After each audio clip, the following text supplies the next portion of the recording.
Et si une intelligence artificielle bien installée en local sur sa machine pouvait faire bien plus que simplement discuter? Aujourd'hui, on va justement voir comment, avec LangChain et Ollama, on peut lui donner de vraies mains pour qu'elle interagisse directement avec l'ordinateur. Parce que voilà le truc. Les grands modèles de langage, les LLM, sont incroyablement puissants, c'est vrai. Mais au fond, ils sont un peu coincés dans une sorte de boîte numérique. L'image est assez parlante en fait. C'est un peu comme un cerveau dans un bocal. Il est brillant, il peut penser, mais il est totalement incapable d'agir sur le monde extérieur. Ça, c'est le LLM tout seul. Mais si on lui donne des outils, alors là, tout change. Soudain, ce cerveau peut interagir, il peut lire des fichiers sur l'ordinateur et même en créer de nouveaux. Alors, voilà un peu le programme. On va d'abord parler de cette cage numérique, puis on verra comment donner à l'IA sa fameuse boîte à outils. On passera de la simple fonction à l'outil, on rencontrera ce qu'on appelle l'agent, on verra tout ça en action, et enfin on parlera un peu de puissance, de confidentialité et de prudence. Bon, alors comment on sort l'IA de sa boîte? Eh bien, la solution, elle est finalement assez simple, mais vraiment ingénieuse. On va tout simplement lui donner une boîte à outils. Et cette analogie, elle est parfaite, vraiment, c'est exactement ça. Plutôt que d'essayer de tout faire en générant du texte, l'IA peut maintenant demander un outil spécifique pour une tâche bien précise. Passe-moi le tournevis en quelque sorte. Mais alors, concrètement, un outil, c'est quoi dans ce contexte? Eh bien, c'est juste une fonction Python tout à fait standard à laquelle on a donné la capacité d'être appelé par l'IA. C'est vraiment le pont qui va permettre au modèle de langage d'exécuter du code directement sur la machine locale. Et ce qui est vraiment fascinant là-dedans, c'est la simplicité déconcertante avec laquelle on peut transformer une fonction Python de base en un véritable outil que l'IA peut utiliser. C'est presque magique. À la base, on a une fonction Python toute simple. Vraiment rien de sorcier. Regardez celle-ci, elle sert à lire un fichier. Elle a un nom, read_file, elle attend un paramètre, le chemin du fichier, et elle a une petite description, ce qu'on appelle la docstring, qui explique ce qu'elle fait. Classique. Et maintenant, attention, la transformation. Avec LangChain, il suffit d'ajouter un tout petit mot juste au-dessus de la fonction @tool. C'est ce qu'on appelle un décorateur. Et voilà, c'est tout.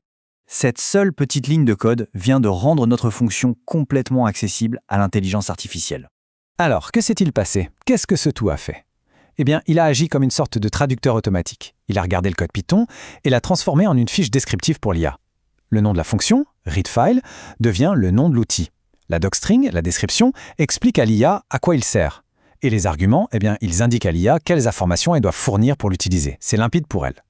Ok, c'est super. L'IA a maintenant accès à une caisse à outils. Mais une question se pose. Comment sait-elle quel outil utiliser et à quel moment? C'est là qu'une autre pièce maîtresse entre en jeu, l'agent. L'agent, c'est un peu le cerveau de l'opération, le chef d'orchestre, c'est la couche de décision. Il va analyser la demande et c'est lui qui va décider, en se basant sur le LLM, s'il faut utiliser un outil, lequel et comment pour atteindre l'objectif final. Et il faut savoir qu'il existe différents styles de pensée pour ces agents. D'un côté, on a l'agent de type tool calling. Il est très direct, très moderne. Le LLM voit la demande et décide directement d'appeler l'outil. C'est efficace. De l'autre, on a l'agent React pour Reason and Act. Lui, il est plus transparent, plus verbeux. Il va littéralement penser à voix haute en expliquant son raisonnement avant d'agir. C'est génial pour débugger et comprendre ce qui se passe dans sa tête. Bon, maintenant qu'on a toutes les pièces du puzzle, l'agent, les outils, le LLM, voyons comment tout ce petit monde travaille ensemble. On va voir le processus en action. Tout commence avec une requête. Par exemple, résume-moi le fichier notes.txt. L'agent reçoit ça et se met à réfléchir. Il comprend qu'il a besoin du contenu du fichier. Il décide donc d'utiliser l'outil readFile. Ensuite, LangChain passe à l'action et exécute la fonction Python sur l'ordinateur. L'agent observe le résultat, c'est-à-dire le contenu du fichier qui lui est retourné. Et enfin, avec cette information en main, il peut utiliser le LLM pour générer le résumé demandé. C'est une boucle. Penser, agir, observer. On le voit, c'est une configuration qui est incroyablement puissante. Surtout que, rappelons-le, avec Ollama, tout se passe sur la machine. Rien ne part sur le cloud. Mais qui dit grande puissance, dit aussi grande responsabilité. Et il y a des choses importantes à garder en tête. Les avantages, eux, sautent aux yeux. Le fait que tout soit local, avec Ollama, ça change tout. D'abord, la vitesse. C'est quasi instantané. Ensuite, la confidentialité est totale, à 100%. Rien ne quitte la machine. Et enfin, le contrôle. On a la main sur absolument tout. Les données comme le code. Mais voilà, il y a des contreparties. D'abord, et c'est le plus important, la sécurité.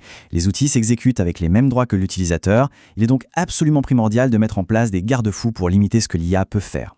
Ensuite, le choix du modèle compte énormément. Certains sont bien meilleurs que d'autres à ce jeu de l'appel de fonction. Il faut aussi penser à la gestion des erreurs. Que se passe-t-il si le fichier n'existe pas? L'IA doit être capable de voir l'erreur et de réagir intelligemment.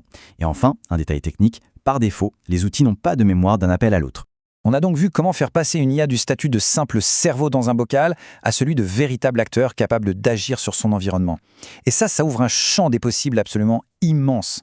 La question finale, et elle est vertigineuse, c'est maintenant que l'IA a des mains, qu'est-ce qu'on va bien pouvoir construire avec ?